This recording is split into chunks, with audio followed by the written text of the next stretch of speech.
Thank you very kindly.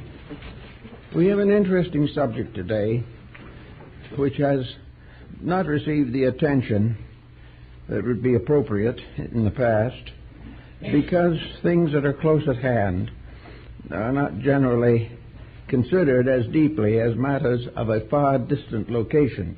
The American Indian is right here, and we have taken him for granted for a long time, and it is only in the last 20, 25 years that research concerning this great culture group has received a great deal of attention. First of all, let's bear in mind that it is obvious that the American Indian did not originate here, and where he came from has become a source of a great deal of research in recent times. Some believe that he is an Asiatic who came here by way of the Bering Straits migration or the Aleutian Island chain. Others believe that he came directly across from the Orient. The Chinese have records of exploration on this continent, and ancient Chinese artifacts have been found underground and excavated in the area of Mexico City. Also, there is considerable thought that perhaps the Japanese had something to do with this, because they have records of an extensive exploration from what we would term Baja California all the way down to Peru. And in order that it might not be assumed that they have taken this matter lightly, the Japanese government presented to the government of Peru a statue of the first traditional emperor of Japan to bear witness to the fact that the early Japanese explorers did actually reach Peru. There are also other sides to this. We have the Atlantic side. Here we have a very large dissemination and distribution. The Seminoles in the Florida area have very clear record that they came from a land to the east, that they came across what was then a land bridge which later disappeared. These people may have come from some of the Near Eastern or North African stock, such as the Egyptians. Then there are many records and reports concerning the explorations of the Norse people, the Vikings at the north, who certainly came over to this continent.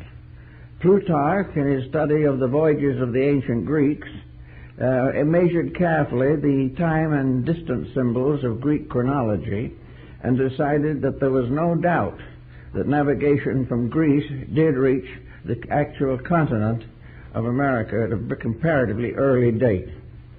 Plato, of course, in his discussion of the submergence of Atlantis, points out, as he says, that after that continent was destroyed, navigation to the west ceased. If it ceased, it might well have existed before that. Or records or traditions as brought by Solon from Egypt would indicate that there was definite exploration and colonization in the Western Hemisphere. We know that the Chaldeans and Phoenicians traded copper and metals with the peoples of Western Europe and the British Isles. There is no doubt that they could have made a similar passing over to the Western Hemisphere. We know that the idea that it was an unknown area, completely forgotten or ignored up to the time of Columbus, simply is not true. In fact, you may have seen the recent film on Columbus. There are a few fragments of it that are authentic, not all, however. But one of the points that I think is interesting is to realize that actually Columbus was impelled or inspired to his voyage not by the friendliness of the European powers, but by the fact that he was trying to demonstrate and prove the lost continent theory of Plato. It's now rather well guessed and probably true that Christopher Columbus, of whom no likeness is known to have survived, was actually a Greek navigator by the name of Ypsilantes, that he traveled on ships following Greek traditions, according to the records of Plutarch and Plato, that he found a Western world there can be no doubt. But of course his landfall never reached the actual continent of America.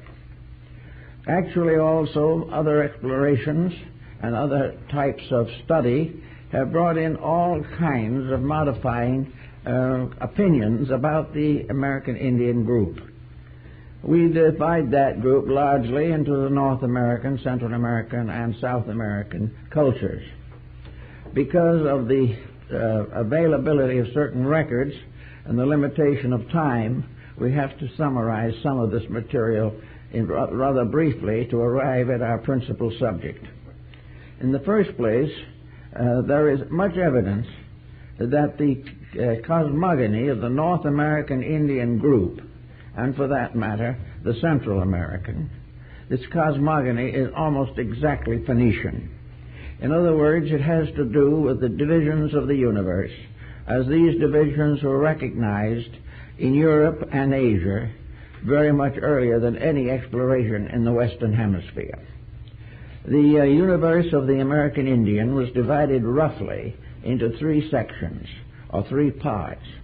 We have to also remember that we are dealing with a polyglot group of tribes, each one with a little different tradition, each one more or less specialized and isolated by their way of life. But at the same time, generally speaking, we find the triple phase of universal structure present in nearly all of the groups, as is pointed out very clearly by Schoolcraft, who is the principal earlier authority on the American Indians in the United States area. The three parts of the universe of the Phoenicians and later of the Indians consisted of the three divisions of the world. The first and highest division was heaven. Heaven was a vast expanse.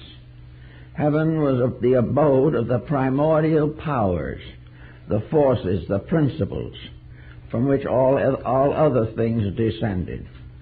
The second division was the earth, in which the peoples created by the various deities lived out their destinies. And the third division was the underworld.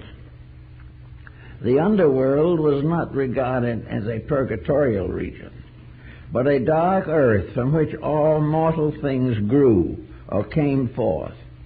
In the Southwest Indians, a deluge myth exists, and the chosen tribes were saved by coming up from the underworld on the stalks of corn. They therefore came, and most mortals were believed to have come from the underworld. This is almost completely Greek and Egyptian, because it is assumed definitely in all classical systems that the material or objective structures of things came out of the earth and were met in a middle distance by the powers of deity descending, and the union of heaven and earth produced man. This is the simple statement of it. Of course, it is much more complicated. But in this respect, it was assumed that the three parts of the world were the same in principle as those set forth by Ptolemy of Alexandria, by the Brahmins, by the Lamas of Tibet, by the Buddhists, by the Greeks, the Egyptians, the Persians, and the early Semites. They all had the same basic pattern. Now the question naturally arises, was this pattern transferred from one area to another by travel, migration, exploration, or missionary activity? Or did these divisions arise from the natural internal consciousness of the person or the being itself? This probably cannot be completely solved, but the general trend today is to assume definitely that there was a contact between the Western Hemisphere and the sources of European, Near Eastern, and Asiatic cultures. These points are practically all demonstrated firmly in the records that have since come into existence and which are now being studied. Now, if this is the way it goes in general, then we have to consider how a religion develops within a tribal structure. Here we have, for the most part, except in the Southwest area, migrant peoples, tribes and groups that travel about over a vast area comparatively uninhabited. These groups were isolated into brood families. They were small cultural entities, 10 families, 50 families, 100 families. But they were worlds to themselves, and their entire existence was largely within the small local atmosphere of their own brood group. Now, over the brood group in the Indian philosophy of life, there was always the brood mother, and the descent was very largely on the mother's side, which follows almost precisely the teachings of Egypt. In Egypt, the descent of families was measured by the mother's family, and the royal of the line of Egypt descended on the mother's side. So in the brood family, for some unknown reason, they used the same concept as brought the pharaohs of Egypt to their thrones. And yet these were little groups of people wandering around with no real language in common, but bound together by the needs, tribulations, and problems of survival. So we have here the beginning of a tribal life, the tribe being composed of the children of one descent. Therefore, the government was parental. It was neither the government of the father nor of the mother, but of the family. And the tribe was a family. It did not consist of a series of individuals, each working out his own destiny as he saw fit. Everyone was related to everyone else, if not physically, at least psychologically. Now, in the Pueblos of the Southwest, of course, it became obvious that this parental concept, the one brood family, could result in difficulties, particularly genetic difficulties. Therefore, among the Pueblo peoples, there was always a division. There were always two houses and two parts to the brood family. Both parts were ruled by women, but the two family groups married across the Pueblo. Everyone had to marry a person from the opposite Pueblo. Now, how did they come to this particular conclusion, we do not know, but it is part of the ancient tradition that came down to them from the olds, from the wise ones, from the good, from the great that had gone before. Because they had no written language, it was inevitable that the Indian would develop the storyteller, the wise man, the sage, the sachem. They were all people who carried forward the tradition by word of mouth. Every young person growing up in an Indian tribe was instructed in the orenda of his people. Orenda was the atmosphere, the psychological realities of things. The tribe was held together not by birth primarily, nor by location, nor by mutual struggle for survival. They were all factors. But the principal factor was the orenda. And the orenda is a term we have finally gotten into the English language, but it had to come through the German before it got here. The orenda is actually the mysterious power of the story, the tradition.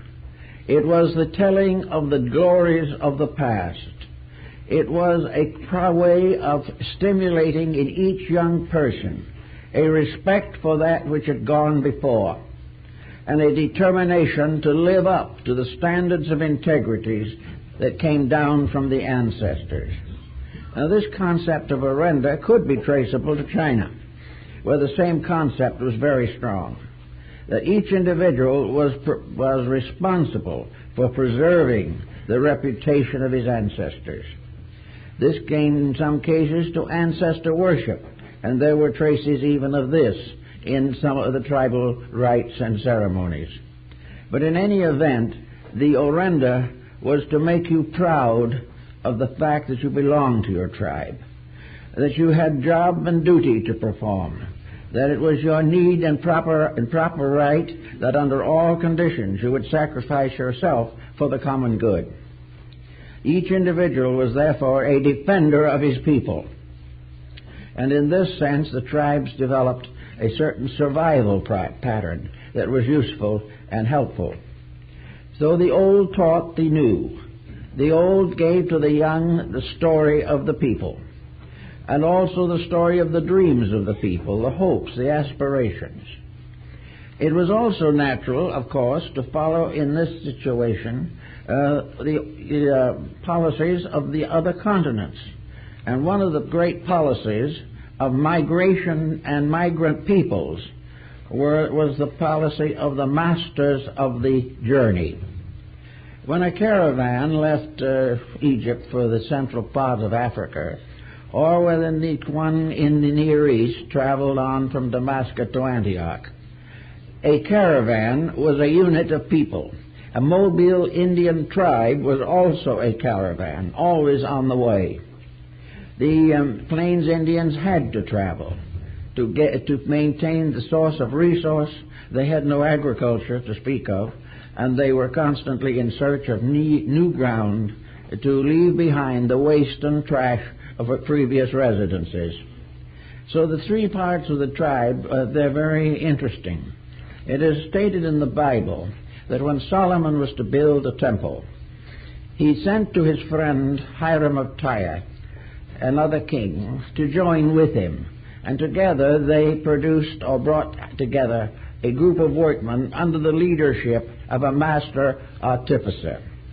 And the great temple was built by these three men working together: Solomon the king, Hiram the king, and Hiram the great artificer.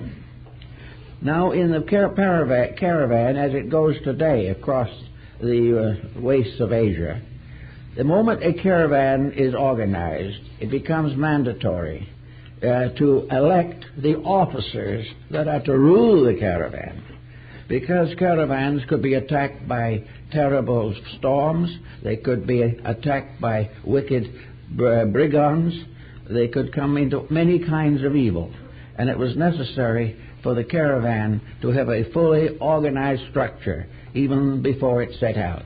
Maybe there would be 50 or 100 camels or more, but they had to be an organization to carry on the caravan.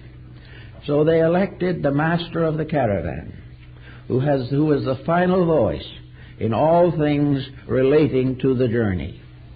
They also elected the master of the march, who had to do with the protection of the caravan from the dangers and terrors of the way. And the third officer was the master of rest and repose.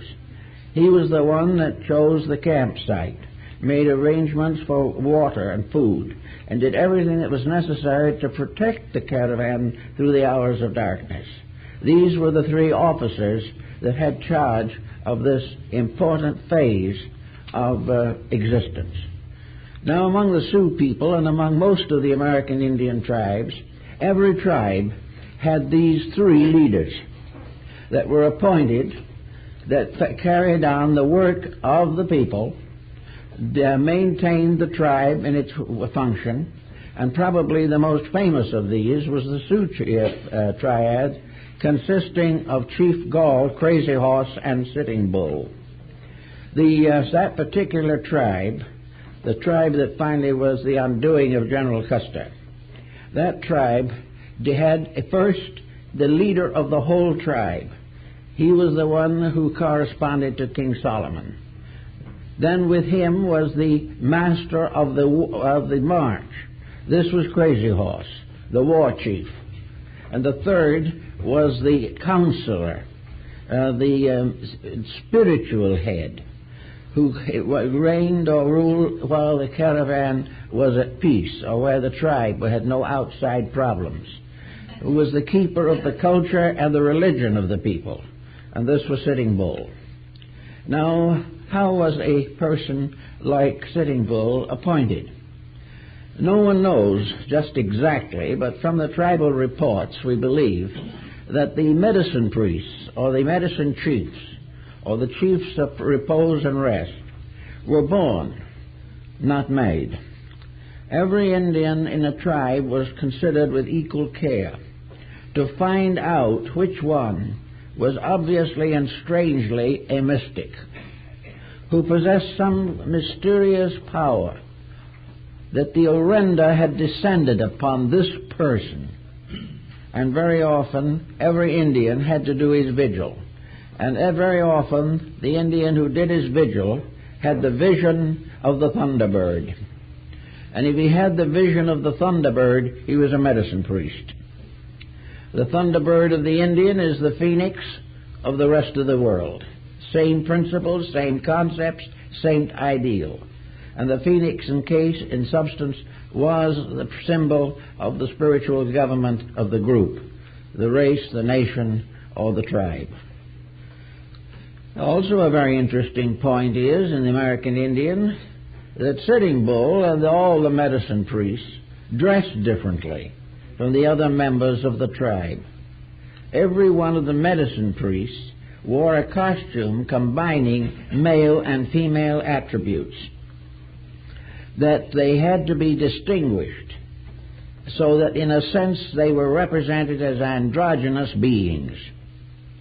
We realize, of course, that for ages the clergies of nearly all religions have worn robes that were not the same as the secular garments of their people.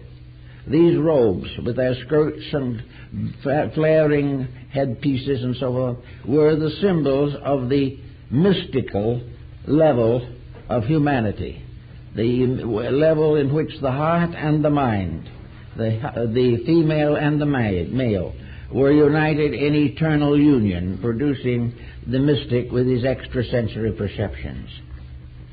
Now, in the American Indian tribe, there was another point involved in this that was interesting.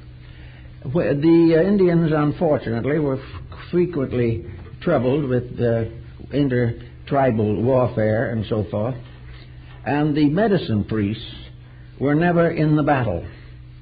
They remained aloof, and neither side was permitted to injure one of the priests. His garments revealed his station, and he was therefore regarded as equally sacred by two tribes in deadly enmity with each other on every other subject. This was an interesting aspect of religion, which meant a great deal, apparently, to these people. The same concept also survives in Egypt for a long, long time. Having attained the rulership of the tribe, then the problem of the education of the mystic was very important. Now we know that the traditions of initiation into various rites are common throughout the Near East, the Far East, and North Africa. We also realize that these initiation rites have descended from a remote antiquity. The American Indian had them also.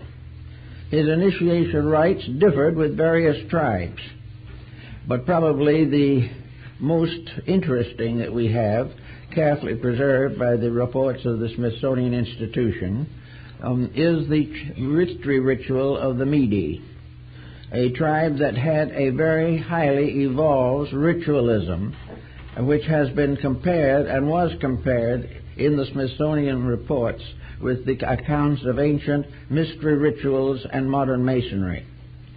The Mede initiation was divided into 3 degrees, presented in a structure with 3 rooms, representing, as we have noted, the 3 parts of the universe. Those seeking to become aware of the secrets of the tribe went through various tests and initiations and obligations, and were tried in every way before they were given the leadership of the family of tribes to which they belonged. The Mede rituals were kept on a birch bark board or trestle board, and several of these trestle boards are in existence, and we have one in our library collection here. These boards represent the rooms in which the rites were given. One room was behind the other. There is a similar structure, almost identical, in the Hawaiian Islands, except that the 3 rooms are one above another instead of one in front and the others behind it. So all over, these things were commonly held, and they are very important to our thinking. If, for instance, a young person is born into the tribe as a mystic to become a medicine priest, of course he must first do vigil. He must go forth and find his place in the larger universe. The Indian realized very much what we know now as a mysticism or a psychism. He went forth alone. He fasted as the prophets of old. He smoked the sachem. He smoked the pipe of the sachem, which was the same as the burning altar of Jerusalem. He put his prayer flags on this ground, as the Tibetans do, and he put on these little sticks the feathers, which were the symbol of the creation of a square lodge or a room, and he sat in the midst of it and prayed and meditated and asked for help, to call upon the old and the true and the wise, the ones from the great medicine lodge in the sky, who were to come down and tell him what to do and how to live, and create with him a contact by which he could ask for their help whenever it was necessary. This ritual system went on until testing, proving, and initiating were confirmed by the tribe as having been successfully experienced by the novice. He was then given the position of a tribal teacher. I asked one of them once how he gained his knowledge of healing, for healing was perhaps the most important of all the mystery rites of the American Indians. And he said very simply that he had never been instructed by anyone. The previous medicine priests had not conveyed any information to him. Each one had to find his way of healing for himself. He had to go out and ask, and when sickness came, he had to watch for the omens, watch for the signs, watch for the indications by which the great ones would show him the remedy for the illness at hand. And it usually so occurred. In one case that came to my attention, the priest went out to pray in the darkness of the night, and in the midst of his prayers he saw a little spark of light shining at him out of the darkness. And he went over it. It was a little plant growing in the ground, and it had a spark of light had centered in it. And he took that plant, made out of that the herbal tea that brought about the recovery of the patient. The Indian depended on these signs all the time. He depended upon all of the atmosphere around him, all of the air. To him the world was filled with life and light. Every bit of air was a potential carrier of truths, of wisdoms, of mysteries and marvels. The Indians also, like most other peoples, had a world of elementary beings. They had their gnomes and their sylphs and their undines. They had the nature spirits. Among the nature spirits were the water Indians, who came on to the land only on rare intervals, and the cave Indians, who came out only at night. And Longfellow in his Hiawatha describes a number of these elementary forms that were believed in by the Indians and which appeared to them in dreams and visions. Now, the Indian was not essentially a cruel person, but he was confronted with a situation that was very difficult for him to solve. He had to feed his people. He had no agriculture as we know it. Most of his land would not support a great abundance of natural foods. He had to therefore hunt. He had to go out and follow the buffalo herds and gain the food for his people. But the Indian was not a sportsman. He never killed for sport. He never killed to prove that he could.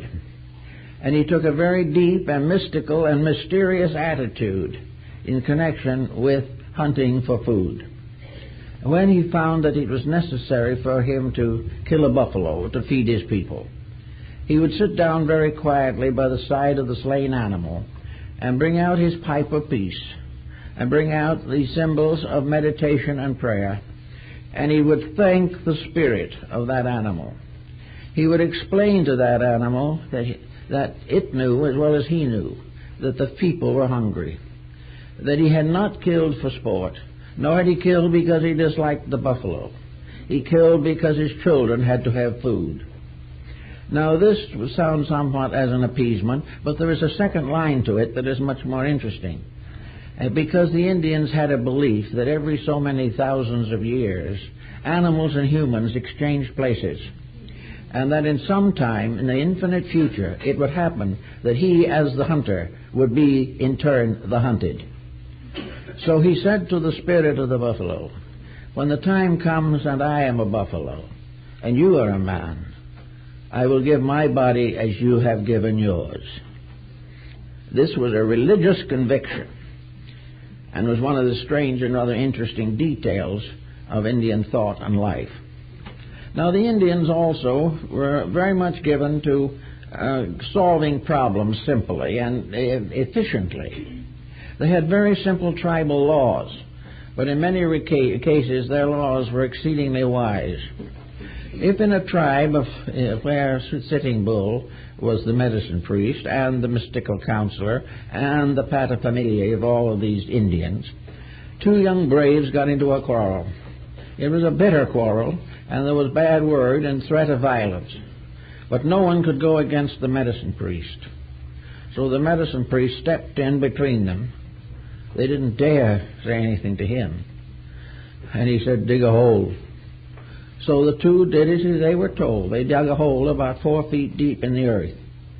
And he then turned to one and says, "Say your hate into the hole."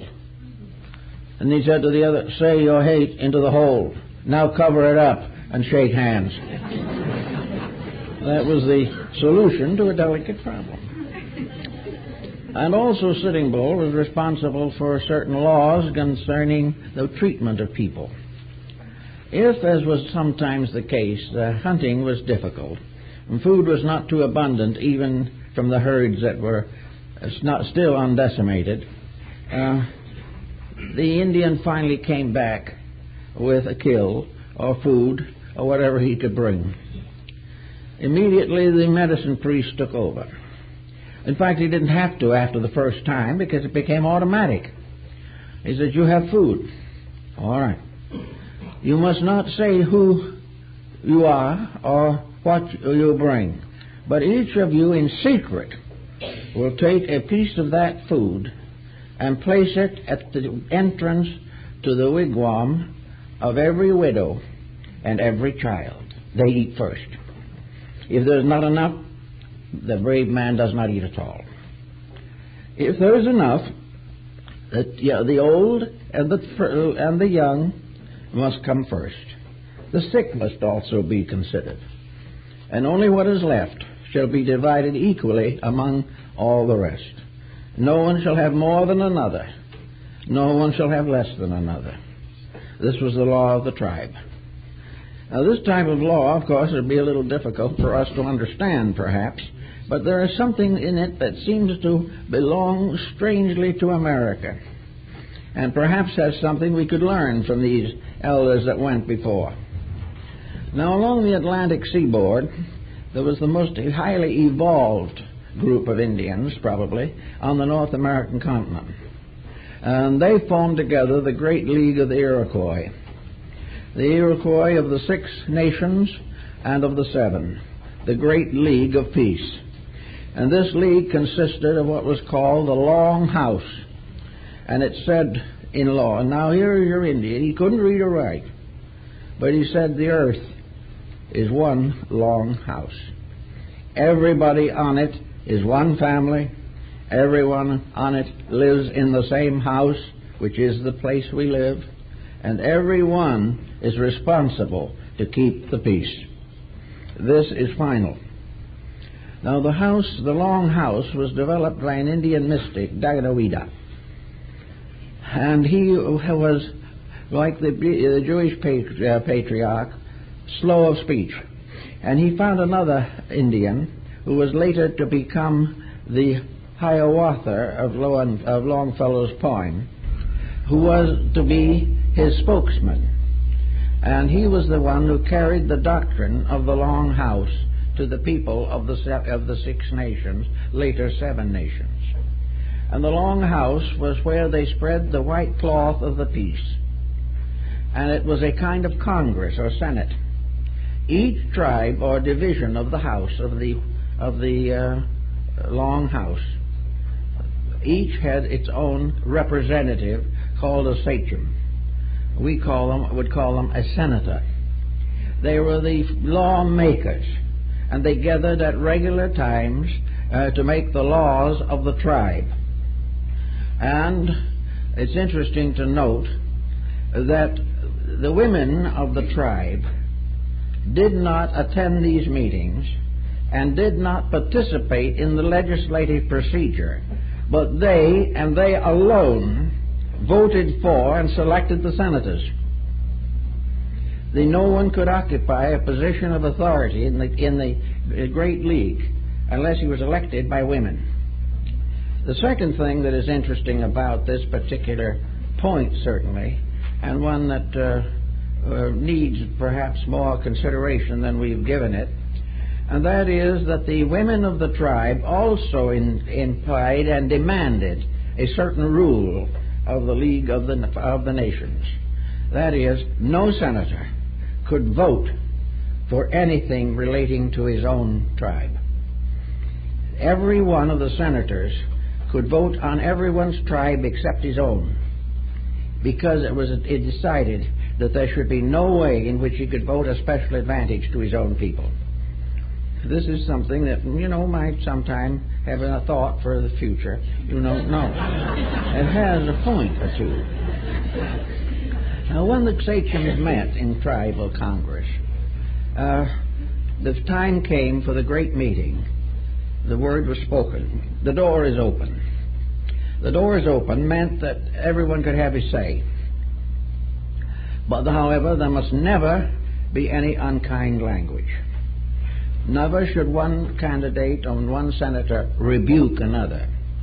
No one should tell what was wrong with the other. He should tell what was right with what he thought was necessary. He should not say, I'm wiser, I am brighter, I am better informed than the others. He should say, this is what I propose. Everyone can have their own say. And when it was all finished and it was decided what was going to happen, then the door was closed again, and these senators went back to their normal tribal responsibilities. A group of these were sent to England at one time in the early days, while the tribe of the League of Nations was still very powerful, and presented at court.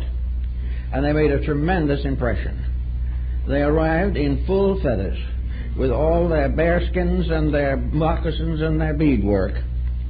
And the reports of the English government at that time said that they were the most solemnly honorable people they had ever seen. That they were there for a purpose. And they did the purpose for which they were appointed. Now the tribe went along and gradually involved some other members, and was gradually becoming a very powerful instrument. It still exists in certain parts of Canada as a tribal rule or a tribal law or procedure. One of the most interesting points, perhaps, in connection with this was the relationship between the Great League and William Penn. William Penn was one of the white people whom the Indians learned to really like. And they admired him on the ground that they knew he would never break his word, that he always kept his promise, and he was always fair to them. When Penn came to the United States, he brought with him a grant of land from the King of England. The King of England charged Penn's family and those settlers that went with him a very tidy sum for this grant.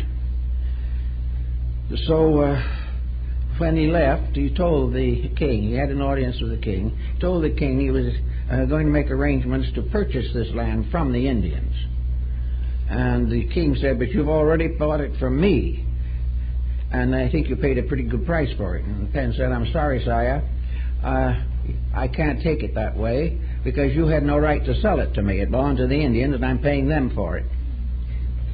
This is what they liked about him among the Indians. Also, the tribe developed what was called the Peace Belt, possibly the first passport that we know of.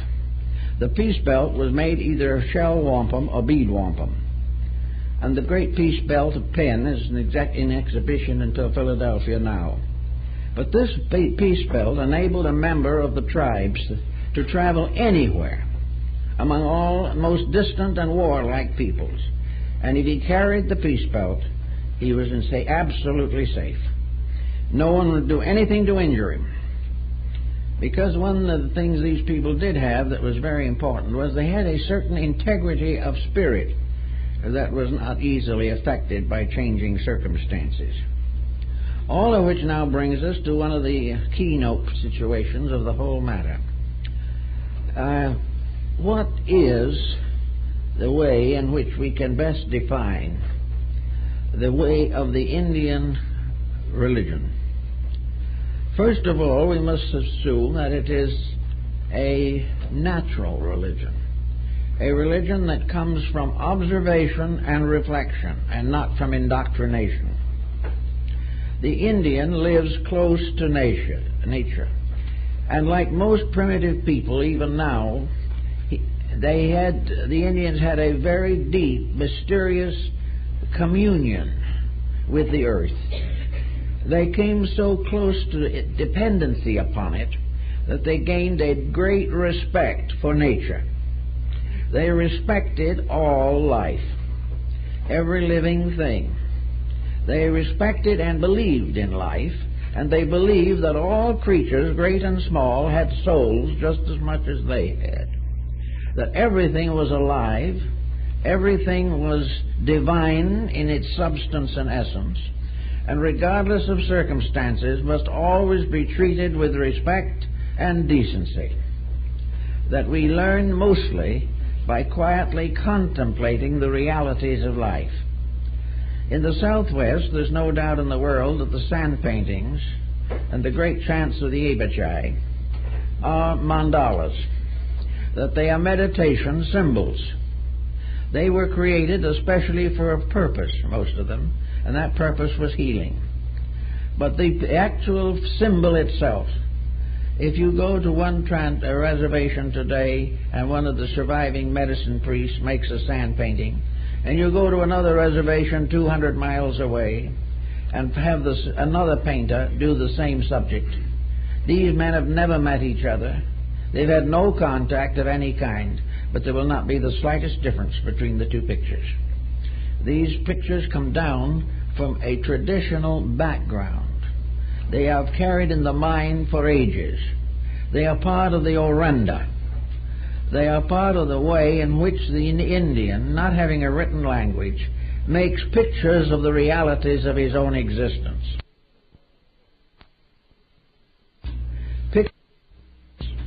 Pictures for the contemplation of life. These pictures have meanings for others, but a special meaning for himself. For he's actually drawing a picture of his own inner life, of the part of himself which belongs to the great world around and above. This type of picture, therefore, is a meditation device or symbol. The Indian's final contact with life is the voices. Now these we would term psychic impressions. We would assume perhaps that the olds and the trues, the ancestral spirits, might come and speak to him. He believed that they did. But there is a certain difference between the psychism of the American Indian and the psychic phenomena of our modern civilization. The difference is in the situation and in the values involved. The American Indian had no preconceptions of life. He had nothing within himself to fight the realities which he desired to experience. He had not been indoctrinated with all kinds of beliefs. He had not developed intense neuroses of one kind or another. He had not so complicated his own inner life that when he was perfectly quiet, the thing that came through was a babble of voices. He was completely simple in himself. He expected to live and die in the position he occupied. He had no thought of wealth, no desire for authority. He had no concept of the complication of his life or of his civilization. He lived out his years as a part of a small tribal unit dedicated to cooperation. Now, it would naturally follow that such a person, becoming very quiet, would be able to open a door inward, a door that would not open into a pandemonium of doubts, fears, and anxieties, but into a very simple type of thing which would almost the inner world of a small child. The Indian was, intellectually speaking, a small child, but had the tremendous integrity of childhood, which had not been spoiled, which had not been gradually tutored out of existence by the sophistication of a complicated civilization or lack of it. Therefore, the Indian psychism was very seldom dangerous. It very seldom led the wrong way. It very seldom impelled him to deeds that were not worthy. It did not give him any fanaticism. He did not become intolerant religiously. He did not become so immersed in some kind of a belief that he was unable to fulfill his common duties in tribal life. Nor was he inclined to try to go on every day trying to reform tribal life. He didn't want the tribal life to change.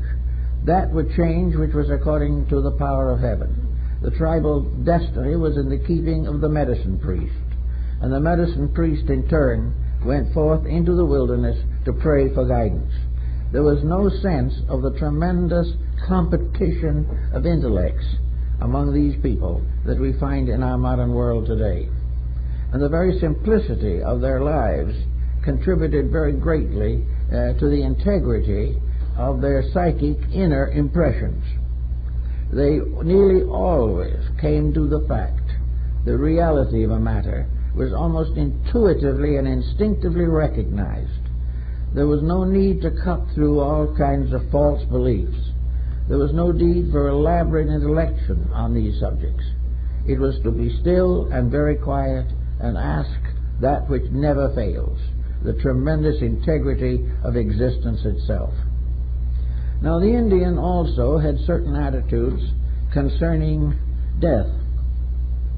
Of course, the American Indian never had the kind of fear that comes to those who have been indoctrinated on the subject. To the average Indian, life and death were aspects of one thing. The Indian, when the time came to go, went as he had lived, quietly and at peace with himself and the world.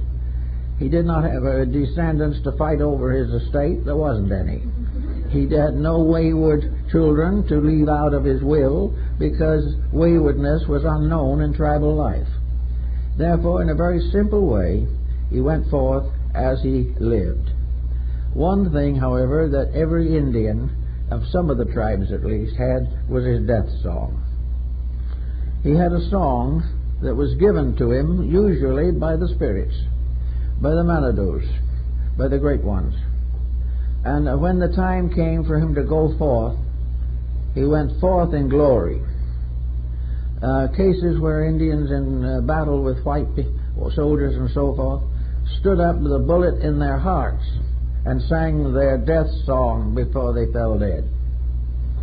The death song was the triumph of life over everything else, the triumph of truth over error, the statement of perfect confidence in going forth into the great world of reality. This was a very simple, but it's a tremendously powerful instrument in connection with Indian thinking. It was the fact that the Indian lived without fear and died without fear, because he knew perfectly well in his own heart of hearts that he was part of something that was eternally good, that everything was right, and therefore that there was no cause for fear. Fear came from false beliefs. While you stayed with the truth, you would find the universe was good. Also, another interesting point comes in. I brought up from the Navajo reservation Hosteen Kla, one of the great medicine priests of the Navajo Nation. He is the one who was commemorated in Santa Fe by the Museum of American Indian Ceremonial Art. He was one of the last of the great painters and the great weaver, and today his name is cherished throughout the areas of New Mexico and Arizona as one of the greatest of his people. When he was here, a number of interesting things happened. One was that I showed him a picture we had at that time. He spoke no English. We had to use a young Navajo by the name of Huskin Oswood as his interpreter. But I showed him a picture of an old Chaldean inscription. He looked at it, grunted a little bit. He was an elderly man, over 6 feet. He looked at it and he told to the young Indian, he said, "My ancestors could read that." He said, "I can't, but they could." In other words, the hint there seemed to be that everything that we showed him that had to do with ancient cultures of Egypt and so was subconsciously familiar to him. Somewhere he had gotten it from the Oranda. His ancestors had told him in voice, either in life or beyond the grave. But he believed definitely that he had seen, or his ancestors had seen, writing of this kind. And it's probably quite true, because there was a very definite tie somewhere to the old world. This tie is emphasized by Lord Kingsborough, who was one of the first great students of Central American civilization, and also by Le Plongeon in his studies of the Maya peoples. And Lummis, who lived very long in the near southwest, in one of his books goes into a study of American Indian magic, as this is paralleling that of India.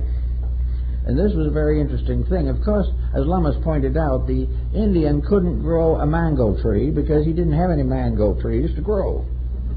But he took a kernel of corn and put it in the earth, in the kiva, and chanted, and went through the rituals. And the cornstalk grew and bore fresh corn ears within an hour. Magic, the same principle, but a different instrument. One after another, these Indian doctrines seemingly can be traced back to primordial or natural magic, the power of the mind over circumstances of existence, but always with trained minds, always with individuals who had become enlightened in the mysteries of the true way. Many of the potteries of southwest U.S. also have the famous labyrinth design associated with Crete. Here the little man is wandering through a mystic maze. The mystic maze is again another symbol for the house of initiation, through which the individual, going along crooked paths, often ending in blind alleys, must finally find his way to the one straight road that leads home. This was the basic sign or symbol behind this entire concept. The Indian, when he was dying, if he was a good man, the old master, the priest, the medicine priest, would go with him into the other life and accompany him to the great lodge in the sky, where he would sit with his ancestors in the presence of the Manados, the great spiritual leaders of the world. And the description of this particular procedure is almost identical with that of the ancient Irish Druids. In Ireland, the folklore is the same thing. The mystic or magician could go with the soul of the dead into the other life. There was no inferno or punishment. Each one had been himself. And because he had been himself, and because he had lived among good people, and had been a good people symbol, he went on to a better life. Some of the Indian tribes, as Schoolcraft also points out, believed in reincarnation. They believed that they did come back, not only later and possibly in the animal likeness, but come back as human beings, and that the soul itself, free of body, traveled all around the world. But of course the world to the Indian was his own reservation, but to him it was large enough. The Indian also, in his own inner life, had a situation which I think many people would probably benefit by understanding. The Indians used a limited amount of tobacco and also a limited amount of mild narcotic material for their religious purposes, never for any other reason. They used it to become a symbol of something, perhaps for the inducement of trances. Actually, those who did it in those days, and even more recently, there is no particular indication that they received adverse consequences or became habitual users or came into a dangerous psychological condition. The reason being that they had no psychological condition before they started. The ritual was simply that they were to do something to sensitize themselves. In Greece the same thing was done. In the Roman mysteries it was done. It was done all through the Near East and Far East, that certain herbs and so forth were called herbs of vision. They helped the individual to see, and they also were the ancient substitute for what we would call anesthesia. For the ancients had definitely anesthetic drugs or materials to ease pain. But because there was no contact with the complicated life of a competitive civilization, the individual, if he did have a vision or a dream, should seldom, if ever, have a nightmare, because there was nothing to worry him, nothing to frighten him. Everything was right. Now, that didn't mean that all the things that were happening around him were pleasant, but they were necessary. They were all accepted without resentment, without pressure. The Indian life way would not permit hatred. Therefore, the dreams would not come through with hate symbolism. The individual who had become part of the tribal life found that it was quite possible for him to become slightly entranced and receive a vision or a message that was of great value to his people. But it never caused him to want to do it again soon, or maybe never again.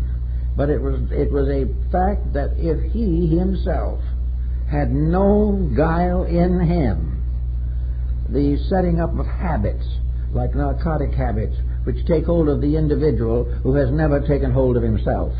The moment the person closes his door to his own weakness and builds strength, he escapes from all of these complications. But as long as he lives in a world of the gratification of his appetites, he will suffer, and all forms of vision, psychic phenomena, narcotics, and everything of this kind will turn on him with viciousness. It's because he himself is not basically clean of tensions and stresses, clean of all the things that cause great trouble to the average person. It's interesting also to note that in the Southwest region, there's several very famous old medicine priests, and a great many of the Anglo, that is the non-Indian, non-Mexicans living in the area, would like to use those fellows for their doctors. They didn't have too much faith in the local medic, and they would have been delighted. But the Indians won't take them because of the complications involved with the American Medical Association. But occasionally someone sneaks through anyway, but it's very rare. But those who have had such experiences have been very much amazed at the constructive results. As the Smithsonian and the American Bureau of Ethnology reports also includes some discussion of the snake dance phenomena of the Southwest. This phenomena has been variously interpreted. One group, of course, that doesn't believe in anything particularly, says that they are harmless snakes. The other group says in some way the poison has been taken out of them, and a third group just doesn't know anything about it anyway. But in these ceremonies, those who attend, the non-Indians, are warned to keep away far enough so that there is no danger of becoming involved with these snakes, because they're not pleasant people sometimes. And on one occasion it is known someone stepped too close, and as the Indian came by with the snake held between his teeth, the snake bit the white man. Well, there was a moment of very great consternation. The dance was temporarily suspended. An Indian came forward and said to this man, "If you will give us your word of honor that you will never tell what we do, we'll fix it so you're all right." So he agreed, and they took him down into the kiva and performed the snake ritual for him. He would never tell what happened, but in an hour or two it came out perfectly well. They knew how to do it.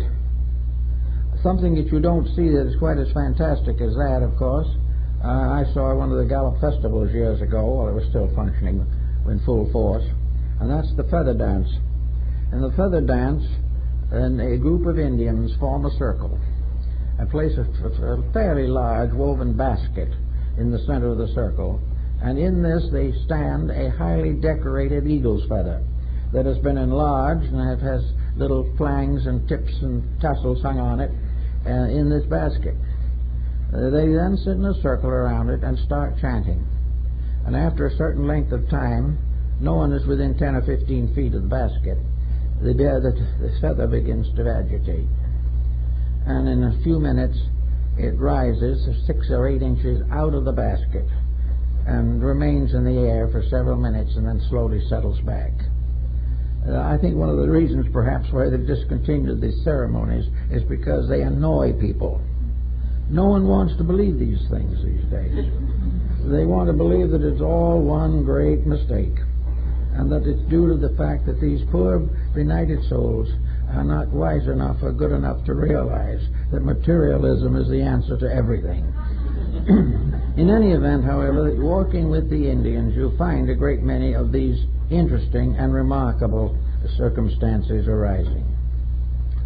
I attended a graduation service at the American Indian School in New Mexico in the middle 40s.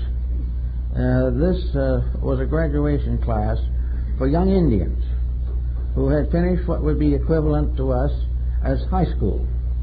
In other words, they were speaking English. They had taken their examinations with the 3 R's and all this type of thing, and were real nice boys and girls. They were typical of a graduation exercise. They all lined up together on a stage, and the teachers were all there. But most of all, the relatives were all there. And that's what really made the situation tremendous. Out from the reservation came all these mysterious-looking people, wrapped in blankets and hoods, wearing many types of jewelry, which were very beautiful jewelries, but very stoical with their long braided hair and all their native regalia. And the special section in front had been set aside for the happy and exalted relatives who were all there to see their children or their neighbors' children graduate from school. And it was a very impressive service. The diplomas were given out with great gusto, and the parents were beaming from ear to ear. They didn't clap because that was something they hadn't learned to do yet, but they were very pleased about the whole thing. And finally, at the end, the class valedictorian got up and made the speech. And the speech was the wonders of living in America. And it built up to a very great note in which these Indian children bestowed upon America in general all of the virtues of their own tribe.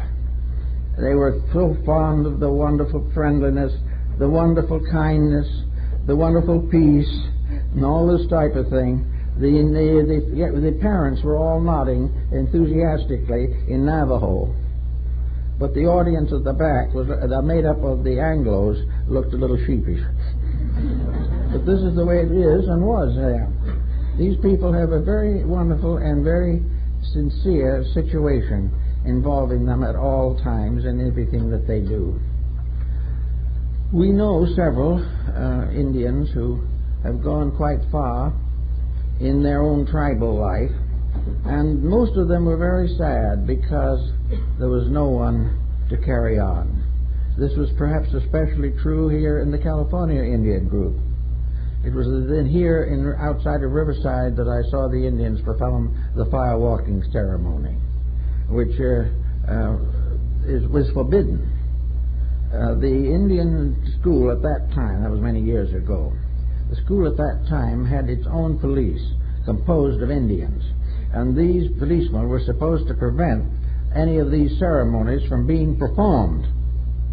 But the policemen joined in the conspiracy, and before it was over, they too were walking across the bed of coals. But down the back of Riverside, in the ranch of a kindly Anglo, the old ceremonies were carried on for years. Well, everywhere you find the Indian, you find something of a mystical nature. But you try to understand him and what he stands for, you realize that the great secret of what he has is that he has not yet been spoiled. Many efforts have been made to do it. Everyone has tried desperately to get the Indian out of his own lifeway. But he has sort of clung to it, and even if the surface has been mutilated in one way or another, the depths have remained comparatively calm. He simply has a concept of life that enables him to be a natural mystic. He can, without any particular effort, do that which most psychics will spend years trying to cultivate: the ability to pierce through into an inner communion with self. This communion is based largely upon natural law, for if you go inside of the individual deep enough, you're going to find reality. The inside of the person may not support his outside in all cases, because his outside is apt to be very seriously damaged or contaminated by his worldly situations. But in the inner part of his own life, he lives a very simple, honorable, clean life. And he has a secret tradition about how these things should be done. A few years ago, after the revolution in China, the communist revolution, a group of Tibetans came to this country and went down to New Mexico to see what Indians looked like. When they got there, they thought they were looking in a mirror, because these Indians looked exactly like themselves.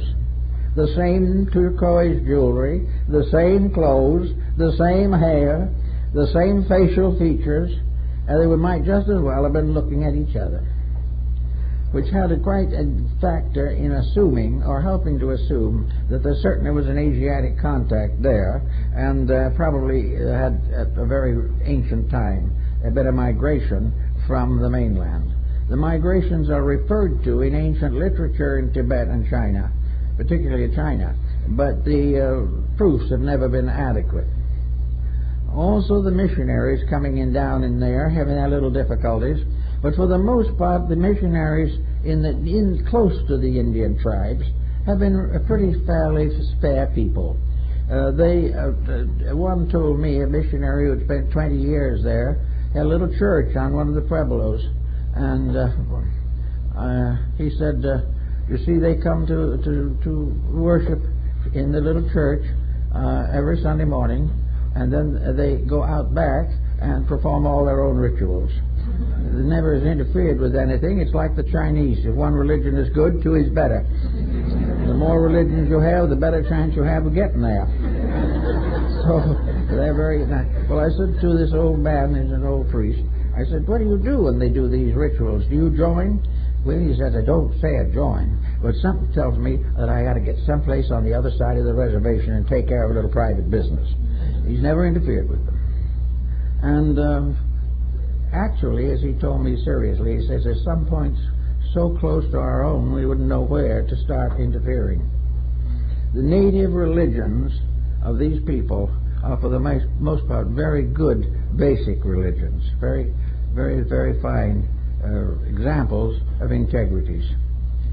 Actually, the universe, therefore, consists of these three worlds. And in man, these three worlds are the three parts of himself: body, mind, soul. These are all aligned to their own realms. Each of these belongs to itself. The body is part of a great plan. The body is part of the world in which it exists. It lives in the world, it lives by keeping the laws of the world. And it continues for its appointed time. Within the body is the mind. And it is the mind that guides the body and makes possible that the body shall become improved. The mind helps to protect the body. It guards it against evils that might otherwise destroy it. And the instruments of the mind are the sensory perceptions, by means of which man is warned of danger or given various ways of improving his life. The other part, the spiritual part, is very secret, very mysterious. It is not symbolized too much, but the great leader of this particular phase of existence is the Manado.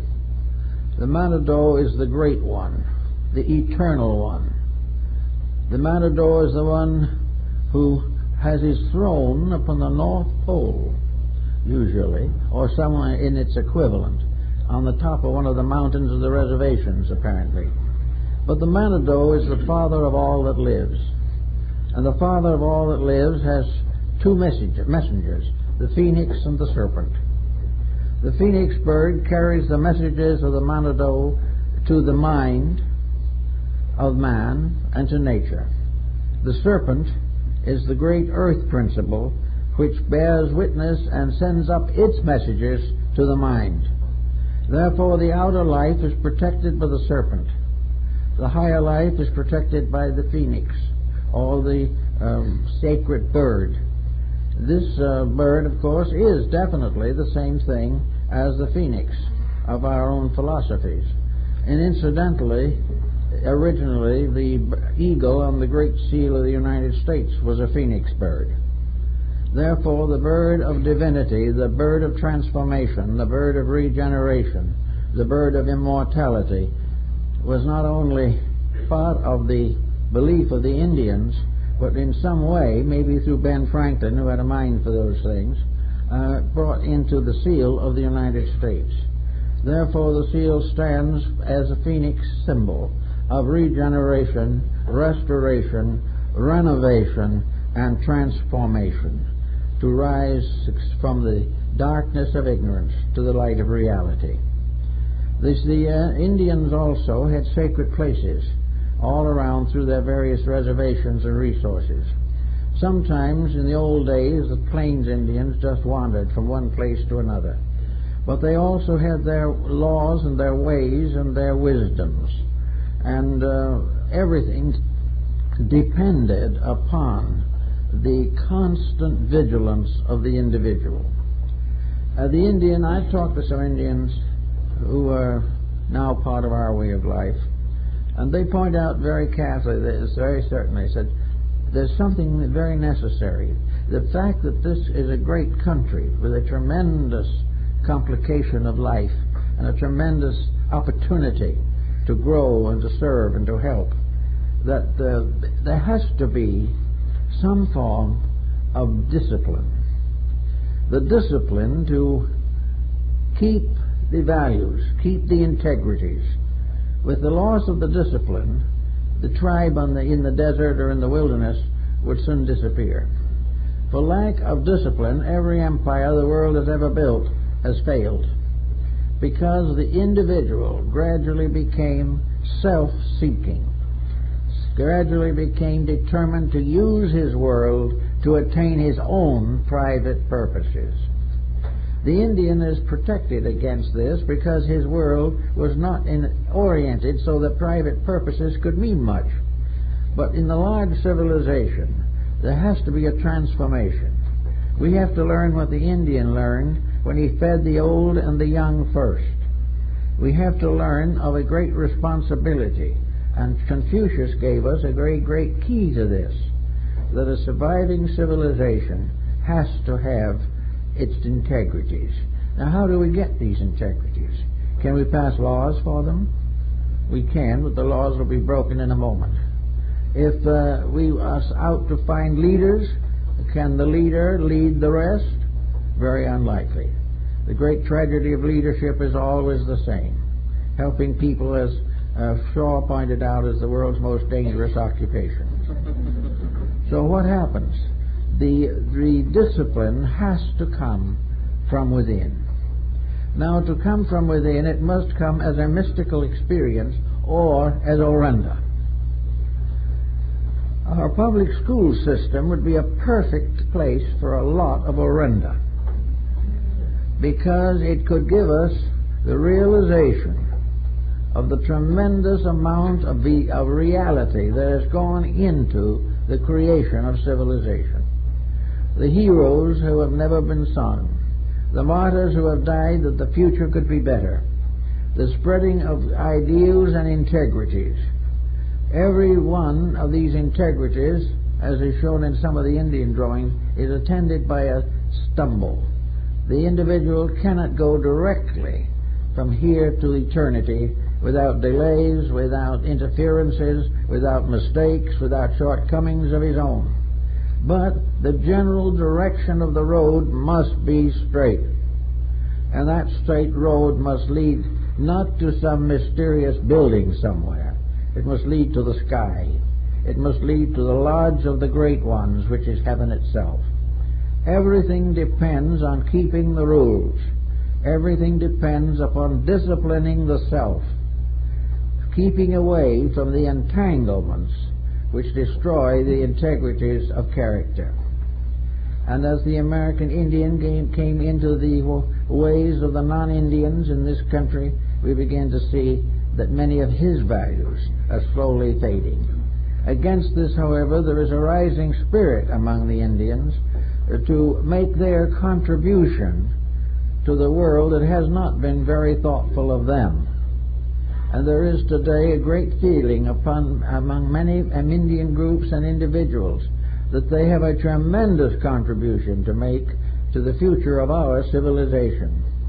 That the time has come when the simple, homely values must come back, must be recognized as the supreme values of life. That instead of continuing to build one mistake upon another, we must finally find the straight road that leads in. Now, this road is in everyone. There's no possibility of our not having this path in ourselves. This is the great path of the Rainbow Goddess. This is the marvelous reality that encloses all parts of the great diagram of life. But we have to be capable of internal expression of this. We must learn to remove the whole mass of false attitudes which have become natural to us. We have become not necessarily the victims of our bad habits alone. We have become victims of the entire lack of true insight. We have forgotten that heaven leads and earth must follow, which was the great secret of Taoism. We have forgotten that the power of eternal value must become the leader of life. That somewhere there are laws that are immutable. These are in the great sky lodge of the eternal spirits. These laws must be kept. They cannot be forced upon us by the gods, because the laws are meaningless to us unless we voluntarily accept them. We must make the decisions, not heaven. But if we are wise, we will make the decisions along the straight road that leads back to the stars from which we came. If we can do this, then we can follow the Indian light way. We can follow the idea that they would give us now out of their gradual restoration and reformation. They have gone through the great mistakes that we forced upon them. They have gone through the great errors of personal ambition and all this type of thing. But now they are beginning to realize that the whole answer lies in the purification of their own tradition, that they must find their own life way again. And then if they can help us in any way, it is to help us to find our life way, not necessarily identical with theirs, but a life way that is identical with our own necessity, identical with the mysterious and wonderful constitution which we have been given. We have a destiny, as every creature has a destiny. And if we will find the destiny, we can survive and grow. But the only way to find it is to go in. Go along the old path that leads into the quietude of a self which we have freed for this purpose. The mind can give us the quietude, the understanding, and the insight that we can enter into a state of knowing. And in the peace of a peaceful mind guarding our actions and our thoughts, we can then understand the true secret of the constant presence of the gods. The Indian knows that these spirits are everywhere. We kind of think they are. We still pray to them as though they were everywhere. But they know they are everywhere. And the truth is no further from us than it is on the side of the mountain with 4 prayer plumes and the pipe of peace. That sitting quietly in meditation, we will discover that the eternal is with us, within us, and around us at all times. But we cannot find that which is superior to ourselves while we are satisfied to remain inferior. If we are not in desire of improvement, then we can't get better. But if we desire, we don't have to search. No complicated code or creed is necessary. It is to simply allow the beauty of life, the beauty of eternal truth, and the beauty of everlasting integrity to be what it is, what it has always been, and what we have to search for by giving up the mistakes of our daily conduct. Well, that's all for this morning.